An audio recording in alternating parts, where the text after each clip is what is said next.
Hello my dear students, आपका पुनः बहुत बहुत स्वागत है हमारे इस यूट्यूब चैनल में। तो आज के इस वीडियो में हम पढ़ने वाले हैं कक्षा 10वीं गणित का ब्लूप्रिंट, जो कि अभी आपका तीसरी बार जारी हुआ है। 9 मार्च को नया नया जारी हुआ है, तो जो कि 2021 की परीक्षा के लिए मान है। तो आज के इस वीडियो में हम कक्षा 10वीं गणित का ब्लूप्रिंट को फुल एक्सप्लेन करने वाले हैं। मैं आपको पूरा एक एक चीज़ समझाने वाला हूं कि पेपर में कैसा आएगा, किस प्रकार से प्रश्न पूछे जाएंगे, किस प्रकार से उत्तर लिखना है, कितने शब्दों में आपको उत्तर लिखना है, कैसे किस प्रकार से उत्तर लिखने पर आप टॉपर बन पाओगे। सारे कुछ मैं आपको A to Z जानकारी देने वाला हूं कि आपका कौन कौन सा पाठ्यक्रम हटाया गया है, कौन कितने शब्दों में आपको उत्तर लिखना है, सारी कुछ A to Z जानकारी देने वाला हूं। तो वीडियो को शुरू से लेकर अंत तक जरूर देखिएगा। चलिए अब हम वीडियो को बिना किसी देरी की शुरू करते हैं। तो देखिए, जो आपका गणित का पेपर है वह कुल 100 अंक का होगा, उसमें पूर्णांक 100 है। सबसे पहले चलिए अब हम इनके हटाए गए पाठ्यक्रम के बारे में बात कर लेते हैं कि इसमें कौन कौन से पोर्शन को हटाया गया है। तो देखिए, जो आपकी इकाई 1 है उसमें जो आपका अध्याय है वास्तविक संख्या है, उसमें से आपका यूक्लिड विभाजन लेम्मा यानी प्रमेय, लेम्मा को हम प्रमेय भी कह सकते हैं, यूक्लिड विभाजन लेम्मा या फिर प्रमेय को हटा दिया गया है। आपको इसके एक भी सवाल को हल कर कर नहीं देखना है, आप नॉलेज के लिए कर सकते हो, लेकिन परीक्षा में आपको यूक्लिड विभाजन प्रमेय के प्रकार वाले सवालों में से एक भी सवाल आपको पूछा नहीं जाएगा। तो आपको इस टॉपिक को छोड़ देना है, इस टॉपिक का आपको सवाल नहीं करना है। उम्मीद है आप सभी को समझ में आ रहा होगा। देखिए, इसके बाद इकाई 2 में से जो आपका पहला अध्याय है बहुपद, बहुपद में से आपको कौन सा टॉपिक छोड़ना है? बहुपद में से आपको बहुपद विभाजन एल्गोरिथम को नहीं करना है। इस बहुपद विभाजन एल्गोरिथम के सवाल को आपको हल नहीं करना है। इससे वार्षिक परीक्षा में एक भी प्रश्न नहीं पूछा जाएगा, एक भी अंक का प्रश्न नहीं पूछा जाएगा। और ये जो टॉपिक है ये आपको प्रश्नावली 2.3 में मिल जाएगा। इसके सवाल जो है प्रश्नावली 2.3 में है, आप बुक में इसे देख सकते हैं, आपको इसे हल नहीं करना है। इसके बाद देखिए, दूसरा जो आपका अध्याय है वे है 2 चर वाले रैखिक समीकरण युग। इसमें से आपको ब्रज गुणन विधि को बिल्कुल भी हल नहीं करना है। इससे भी वार्षिक परीक्षा में प्रश्न नहीं पूछे जाएंगे, एक भी अंक का प्रश्न आपको नहीं पूछा जाएगा। इसके बाद जो आपका अध्याय नेक्स्ट अध्याय है द्विघात समीकरण, इसमें से आपको कौन सा टॉपिक छोड़ना है, इसमें से आपको कौन सा टॉपिक नहीं करना है? इसमें आपको द्विघात समीकरणों के मूल ज्ञात करना। ये वाले जो सवाल होते हैं कि इनके मूल ज्ञात करो, द्विघात समीकरणों के मूल ज्ञात करो, इस प्रकार के सवालों को आपको नहीं करना है। यह आपको बुक में मिल जाएंगे, आप बुक में इसे सिंपली से फाइंड कर सकते हो। यदि आपको समझ में नहीं आएगा तो मैं नेक्स्ट वीडियो बना दूंगा कि आपको बुक में ये कहाँ कहाँ मिल जाएंगे। ये इसके लिए आप हमें कमेंट करके बता सकते हो। इसके बाद देखिए, जो आपका नेक्स्ट अध्याय है समांतर श्रेणियाँ, इसमें आपको जो दैनिक जीवन की समस्या पर आधारित प्रश्न होते हैं, जो कि बड़े बड़े प्रश्न होते हैं, इबारत वाले सवाल होते हैं, उन प्रश्नों को आपको नहीं करना है। आप प्रश्नावली में से देख सकते हो, जो भी जैसे कि मान के चलिए गेहूं का मूल्य इतना है, चावल का मूल्य इतना है, ये सभी जो प्रश्न होते हैं ये दैनिक जीवन की समस्याओं पर आधारित होते हैं। इन प्रकार के प्रश्नों को आपको नहीं करना है। हालांकि जो छोटे छोटे प्रश्न होते हैं जिनमें गणित का भाषा में पूछा जाता है, उन्हें आपको करके देख लेना है, वे प्रश्न आपको पूछे जाएंगे। लेकिन जो बड़े प्रश्न होते हैं जो कि दैनिक जीवन पर आधारित होते हैं, उन्हें आपको नहीं करना है। स्टूडेंट देखिए, इसके बाद जो इकाई 3 है, इकाई 3 का नाम क्या है? निर्देशांक ज्यामिति। निर्देशांक ज्यामिति इकाई भी है और अध्याय भी है। तो इसके अंतर्गत जो आपके त्रिभुज का क्षेत्रफल वाले सवाल है कि इनका त्रिभुज का क्षेत्रफल ज्ञात करो, इसका त्रिभुज का क्षेत्रफल ज्ञात करो, इन त्रिभुज का क्षेत्रफल वाले सवालों को आपको हल नहीं करना है। इससे भी वार्षिक परीक्षा में प्रश्न नहीं पूछा जाएगा। अब देखिए, इकाई 4 का नाम क्या है? ज्यामिति। ज्यामिति के इकाई के अंतर्गत आपका जो पहला अध्याय है त्रिभुज में आपका क्या हल नहीं करना है? जो आपके समरूप त्रिभुजों के क्षेत्रफल वाले प्रमेय हैं, जो समरूप त्रिभुजों के क्षेत्रफल वाले प्रमेय हैं, उन प्रमेय को आपको हल नहीं करना है। इससे भी वार्षिक परीक्षा में प्रश्न नहीं पूछे जाएंगे, है ना। ये आपको ये वाले प्रमेय नहीं करना है। सेकंड, आपको कौन से प्रमेय वाले सवाल नहीं करना है? देखिए, यदि किसी त्रिभुज की एक भुजा का वर्ग अन्य 2 भुजाओं के वर्गों के योग के बराबर हो तो पहली भुजा का सम्मुख कोण समकोण होता है। ये जो प्रमेय है ये भी आपको नहीं करना है। उम्मीद है आप सभी को समझ में आ रहा होगा। अब देखिए, इसके अंतर्गत जो आपका दूसरा अध्याय है जिसका नाम है व्रत के अंतर्गत आपको कुछ भी सिलेबस रिड्यूस नहीं हुआ है। व्रत में आपको पूरा पढ़ना है, इसमें कुछ भी सिलेबस रिड्यूस नहीं हुआ है। इसके बाद जो आपका नेक्स्ट अध्याय है रचनाएं, इसके अंतर्गत आपको क्या नहीं पढ़ना है, त्रिभुज के समरूप त्रिभुज की रचना करना है। इस प्रकार का जो सवाल है आपको बुक में देने को मिल जाएंगे, इस प्रकार के सवालों को आपको नहीं हल करना है। इसके बाद हम नेक्स्ट इकाई की तरफ बढ़ते हैं। इकाई 5 का नाम है त्रिकोणमितीय, है ना। त्रिकोणमितीय इकाई का नाम है, इसके अंतर्गत विभिन्न अध्याय है। तो देखिए पहला अध्याय का नाम है त्रिकोणमिति का परिचय, यह आपको अध्याय 8 में मिल जाएगा बुक में, है ना। तो देखिए त्रिकोणमिति का परिचय में आपको क्या नहीं पढ़ना है, पहले तो उन प्रकार के सवालों को नहीं पढ़ना है जिनमें कि 0 से लेकर 90 अंश के त्रिकोणमितीय अनुपात पूछे आए, है ना। 0 से लेकर 90 अंश के त्रिकोणमितीय अनुपात वाले सवाल को आपको हल नहीं करना है, और दूसरा पूरक कोणों के त्रिकोणमितीय अनुपात वाले सवालों को भी नहीं करना है। इन दोनों टॉपिक को आपको छोड़ देना है। उसके बाद देखिए जो सेकंड अध्याय त्रिकोणमितीय के कुछ अनुप्रयोग, है ना, इसके अंतर्गत ऊंचाई और दूरी वाले सवाल आते हैं। तो इसमें आपको पूरा पढ़ना है, इसमें आपका कुछ भी रेडियोस नहीं हुआ है। और छात्रों यदि आपको इनके PDF चाहिए तो आप हमारे टेलीग्राम चैनल पर ज्वाइन हो सकते हैं। टेलीग्राम चैनल पर ज्वाइन होने के लिए आपको इस वीडियो को डिस्क्रिप्शन में जाना है, टाइटल पर आपको क्लिक करना है, नीचे आपको टेलीग्राम चैनल की लिंक मिल जाएगी, उस लिंक पर क्लिक करके आप हमारे टेलीग्राम चैनल पर ज्वाइन हो सकते हैं। वहाँ पर मैं आपको इनकी PDF प्रोवाइड करवा दूंगा। अब देखिए इकाई 6 का नाम है क्षेत्रमिति। क्षेत्रमिति में से आपको क्या नहीं पढ़ना है, इसके अंतर्गत जो आपका पहला अध्याय है वृत्तों से संबंधित क्षेत्रफल, तो इसके अंतर्गत आपको कौन सा टॉपिक नहीं पढ़ना है, 120 अंश के केंद्रीय कोण पर समस्याएं, है ना। वृत्त में जिस भी सवाल में वृत्त में 120 अंश का केंद्रीय कोण बन रहा है उन प्रकार के सवालों को आपको नहीं करना है। इससे आपका वार्षिक परीक्षा में प्रश्न नहीं पूछा जाएगा और प्री बोर्ड परीक्षा में प्रश्न नहीं पूछा जाएगा। देखिए इसके बाद जो आपका सेकेंड अध्याय है पृष्ठीय क्षेत्रफल और आयतन, इसके अंतर्गत आपको शंकु का छिन्नक वाला टॉपिक नहीं पढ़ना है, शंकु के छिन्नक वाले टॉपिक को आपको छोड़ देना है, इसके अंतर्गत कोई भी प्रश्न आपको नहीं पूछा जाएगा। इसके बाद देखिए जो इकाई 7 है, इकाई 7 का नाम क्या है, सांख्यिकी और प्रायिकता। इसके अंतर्गत जो पहला अध्याय है सांख्यिकी, सांख्यिकी के अंतर्गत आपको जो पद विचलन विधि है इसको आपको हल नहीं करना है। इस विधि का आपको एक भी सवाल हल करके नहीं देखना है, इस विधि से आपको वार्षिक परीक्षा में एक भी अंक का प्रश्न नहीं पूछा जाएगा। इसके बाद जो संचयी आवृत्ति ग्राफ है इस विधि को भी आपको हल नहीं करना है।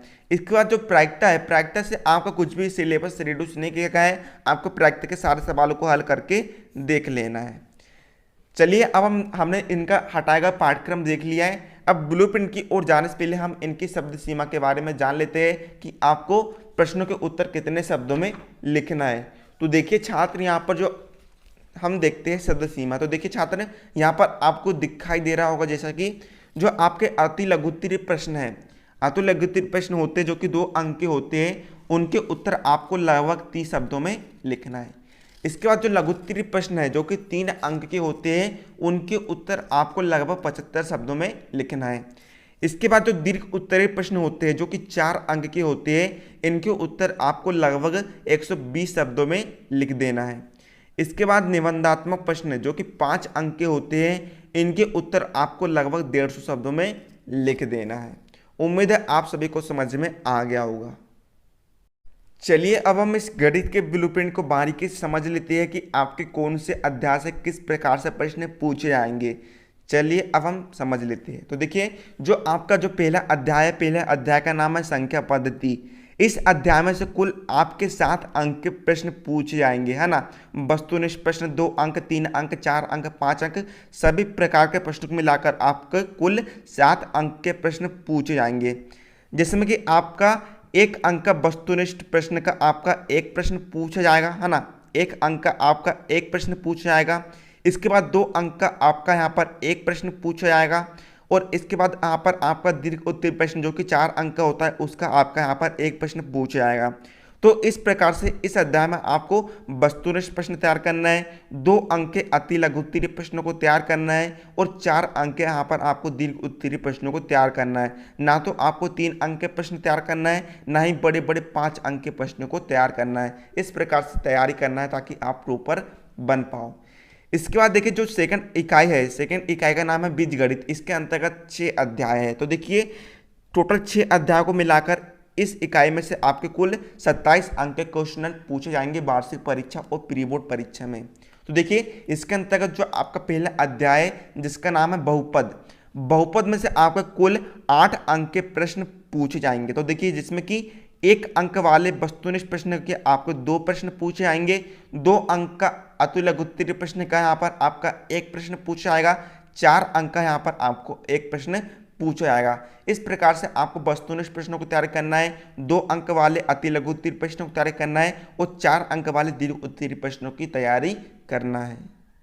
और आपकी डेली लाइव क्लास भी लगाई जा रही है, आपकी डेली में आपके लिए वीडियो अपलोड करता हूँ कक्षा 9वीं में। इसके बाद देखिए छात्र जो आपका सेकंड अध्याय है इस इकाई के अंतर्गत, उस अध्याय का नाम है 2 चरों वाले रैखिक समीकरण। इस अध्याय में से टोटल यहाँ पर आपके 6 अंक के प्रश्न पूछे जाएंगे।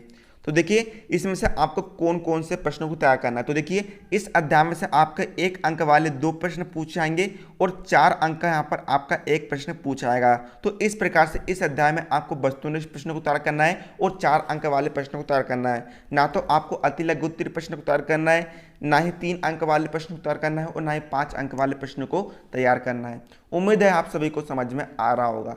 इसके बाद देखिए जो नेक्स्ट अध्याय जिसका नाम है द्विघात समीकरण, इस अध्याय में टोटल आपके 6 अंक के प्रश्न पूछे जाएंगे। इसमें भी आपके 1 अंक वाले 2 प्रश्न पूछे जाएंगे और 4 अंक वाला 1 प्रश्न पूछा जाएगा। तो आपको 1 अंक वाले और 4 अंक वाले प्रश्नों को अच्छे से तैयार कर लेना है। इसके बाद देखिए जो समांतर श्रेणियां है अध्याय, नेक्स्ट अध्याय है, उसमें से आपका टोटल 7 अंक वाले के प्रश्न पूछे जाएंगे। तो जिसमें कि 1 अंक वाले यहाँ पर आपको 2 प्रश्न पूछा जाएगा और 5 अंक का यहाँ पर आपका 1 प्रश्न पूछा जाएगा।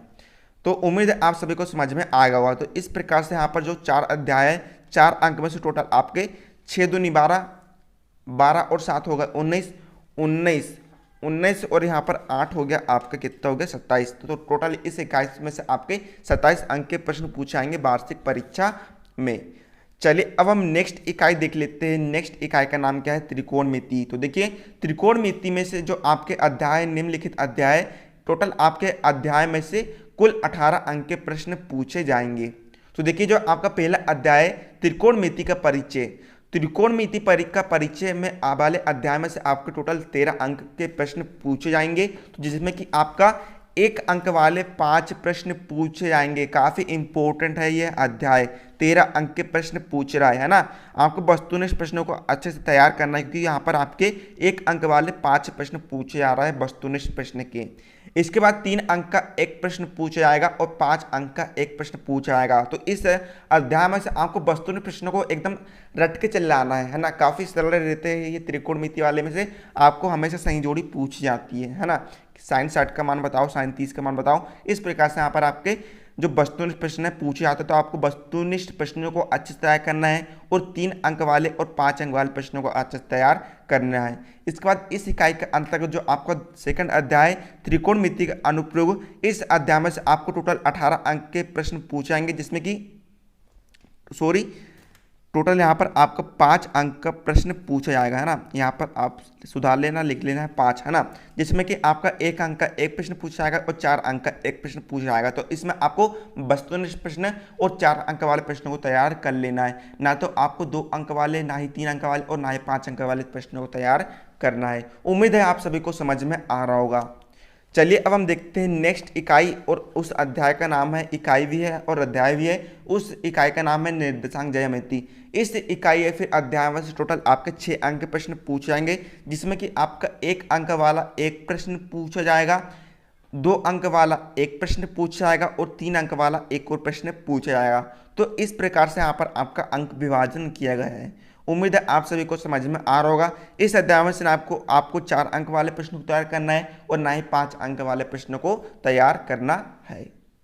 इसके बाद देखिए छात्रों, इकाई 5 का नाम है ज्यामिति। इस इकाई में से टोटल 15 अंक के प्रश्न पूछे जाएंगे। जिसके अंतर्गत जो पहला अध्याय त्रिभुज, त्रिभुज में से कुल आपके 5 अंक के प्रश्न पूछे जाएंगे। जिसमें कि 1 अंक का यहाँ पर आपका 1 प्रश्न पूछा जाएगा और 4 अंक का यहाँ पर आपका 1 प्रश्न पूछा जाएगा। तो इस प्रकार से यहाँ पर आपको 1 अंक वाले और 4 अंक वाले प्रश्नों को तैयार कर लेना है। इसके बाद जो आपका व्रत है, व्रत में से टोटल आपका 5 अंक के प्रश्न पूछे जाएंगे। जिसमें कि 1 अंक का 2 प्रश्न पूछे जाएंगे और 3 अंक वाला यहाँ पर आपका 1 प्रश्न पूछा जाएगा। इसके बाद जो नेक्स्ट अध्याय है रचनाएं, रचनाएं में टोटल यहाँ पर आपके 5 अंक निर्धारित किए गए हैं। तो टोटल आपको इसमें 5 अंक का एक प्रश्न पूछा आएगा। तो इस अध्याय में से आपको बड़े प्रश्न उत्तर करना है, ना तो आपको वस्तुनिष्ठ प्रश्न उत्तर करना है और ना ही आधा प्रश्न उत्तर करना है, केवल आपको 5 अंक वाले प्रश्नों को तैयार कर लेना है। इसके बाद देखिए जो आपको जो नेक्स्ट इकाई है, नेक्स्ट इकाई का नाम क्या है, क्षेत्रमिति। क्षेत्रमिति में से आपके टोटल 15 अंक के प्रश्न पूछे जाएंगे। इसके अंतर्गत जो पहला अध्याय है जिसका नाम है वृत्तों से संबंधित क्षेत्रफल, इस अध्याय में टोटल आपके 9 अंक के प्रश्न पूछे जाएंगे, जिसमें कि 1 अंक यहाँ पर आपके 2 प्रश्न पूछे जाएंगे, 3 अंक यहाँ पर आपका 1 प्रश्न पूछा जाएगा और 4 अंक यहाँ पर आपका 1 प्रश्न पूछा जाएगा। इस प्रकार से यहाँ पर अंकों का विभाजन किया गया है। इसके बाद जो आपका इसी इकाई में से जो आपका नेक्स्ट अध्याय है उसका नाम है पृष्ठीय क्षेत्रफल और आयतन। इस अध्याय में से आपके टोटल 6 अंक के प्रश्न पूछे जाएंगे, जिसमें कि 1 अंक यहाँ पर आपका 1 प्रश्न पूछा जाएगा और 5 अंक का 1 प्रश्न पूछा जाएगा। तो आपको 1 अंक वाले और 5 अंक वाले प्रश्नों को अच्छे से तैयार कर लेना है। इसके बाद हमारी लास्ट इकाई है जिसका नाम है सांख्यिकी और प्रायिकता। इस इकाई में से टोटल 12 अंक के प्रश्न पूछे जाएंगे, जिसमें कि जो पहला अध्याय है सांख्यिकी, सांख्यिकी में से आपको टोटल 7 अंक के प्रश्न पूछे जाएंगे। तो जिसमें कि 1 अंक वाला 2 प्रश्न पूछा जाएगा और 5 अंक यहाँ पर आपका 1 प्रश्न पूछा जाएगा। फाइनली दोस्तों जो आपका लास्ट अध्याय जिसका नाम है प्रायिकता, प्रायिकता में से आपको कुल 5 अंक के प्रश्न पूछे जाएंगे, जिसमें कि 1 अंक का 1 प्रश्न पूछा जाएगा और 2 अंक वाले 2 प्रश्न पूछे जाएंगे। तो इस प्रकार से 2 दूनी 4, 4 और 1 5, 5 अंक यहाँ पर आपके प्रश्न पूछे जाएंगे। तो चलिए दोस्तों अब हम बात कर लेते हैं, यदि आपको केवल परीक्षा में पास होना है, यदि आप कम अध्याय को पढ़कर अच्छे अंक प्राप्त करना चाहते हो, यदि आप कम अध्याय को पढ़कर 50% से ऊपर मार्क्स लाना चाहते हो गणित में, तो आपको कौन कौन से अध्यायों पर विशेष फोकस करना चाहिए। तो देखिए जो आपका जो पहला अध्याय संख्या पद्धति थी, इसमें जो टोटल आपके 7 अंक के प्रश्न पूछे जाएंगे, तो काफ़ी अच्छा अध्याय है। यदि आप कम अध्याय पढ़कर पास होना चाहते हो तो आप इन अध्याय पढ़ सकते हो। यदि आप 50% से ऊपर मार्क्स लाना चाहते हो तो देखिए आप इन अध्याय को पढ़ सकते हो। इसमें से काफ़ी अच्छा प्रश्न पूछे आ रहा है। इसका जो आपका बहुपद वाला अध्याय है, इसमें से टोटल आपके 8 अंक के प्रश्न पूछे आ रहा है। इस अध्याय को भी आप ब्लूप्रिंट के हिसाब से अच्छे से तैयारी कर सकते हो और आप टोटल 8 अंक ले सकते हो। इसके बाद देखिए जो समांतर श्रेणियां वाला अध्याय है, इसमें भी आप अच्छे से तैयारी कर सकते हो। इसमें केवल आप वस्तुनिष्ठ प्रश्न को पढ़ सकते हो और 5 अंक वाले प्रश्नों को पढ़ना है और आपको टोटल 7 अंक प्राप्त हो जाएंगे यदि आप इस अध्याय को अच्छे से पढ़ लेते हो। काफ़ी अच्छा अध्याय है। इसका जो आपका तगड़ा अध्याय जिसमें से काफ़ी अच्छे अंक के प्रश्न पूछे आ रहे हैं, जो कि है त्रिकोणमिति का परिचय। देखिए मैंने छात्रों यहाँ पर टिक कर दिया हूँ। कुल 13 अंक के प्रश्न पूछे जाएंगे। इसमें आपको मेनली वस्तुनिष्ठ प्रश्नों को बहुत अच्छे से पढ़ना है, क्योंकि यहाँ पर आपके 5 प्रश्न पूछेंगे, काफ़ी इजी आते हैं वस्तुनिष्ठ प्रश्न, और 3 अंक वाले और 5 अंक वाले प्रश्नों को आपको अच्छे से तैयार कर लेना है। इसके बाद जो आपका वृत्तों संबंधित क्षेत्रफल वाला अध्याय, उसको भी आपको अच्छे से पढ़ लेना है। कुल यहाँ पर आपके 9 अंक के प्रश्न पूछे आएंगे। आपको 1 अंक वाले, 3 अंक वाले और 4 अंक वाले प्रश्नों को अच्छे से तैयार कर लेना है। इसके बाद जो आपका सांख्यिकी वाला अध्याय, इसको भी आपको अच्छे से तैयार कर लेना है। कुल 7 अंक यहाँ पर आपके प्रश्न पूछे जाएंगे। आपको 1 अंक वाला और 5 अंक वाले प्रश्नों को अच्छे तैयार कर लेना है। ना तो इसमें आपको 2 अंक वाले प्रश्न तैयार करना है, ना ही 3 अंक वाले, ना ही 4 अंक वाले प्रश्नों को तैयार करना है। तो इस प्रकार से यदि आप इन जो भी मैंने आपको अध्याय बताया हूँ अच्छे से तैयार कर लेते हो तो टोटल आपको यहाँ पर 51 अंक मिल जाएंगे, है ना। 51 अंक मिल जाएंगे, लगभग 50% से ऊपर यहाँ पर आपको मार्क्स मिल जाएंगे यदि आप इन अध्याय को अच्छे से तैयार कर लेते हो। यदि आप कम अध्याय को पढ़कर अच्छे 50% से ऊपर मार्क्स लाना चाहते हो। चलिए अब हम टोटल पेपर की समरी निकाल लेते हैं कि आपको किस प्रकार से कितने प्रश्न पूछे आएंगे। तो देखिए जो आपका गणित का पेपर है उसमें वस्तुनिष्ठ प्रश्न जो कि 1 अंक के होते हैं, 1 अंक वाले आपको 25 प्रश्न पूछे जाएंगे। तो इस प्रकार से यहाँ पर आपको वस्तुनिष्ठ प्रश्नों से 1 अंक वाले प्रश्नों से आपको 25 अंक प्राप्त हो जाएंगे।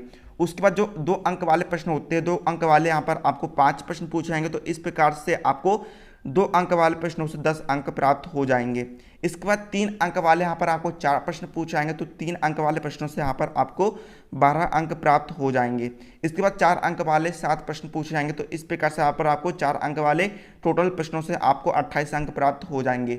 इसके बाद 5 अंक वाले यहाँ पर आपको 5 प्रश्न पूछे जाएंगे। तो इस प्रकार से यहाँ पर आपको 5 अंक वाले टोटल प्रश्नों से आपको 25 अंक प्राप्त हो जाएंगे। तो इस प्रकार से जो आपका गणित का पेपर है, गणित का पेपर 100 अंक का है, तो आपको 100 अंक लेने के लिए टोटल 26 प्रश्नों के सही सही उत्तर देने पड़ेंगे।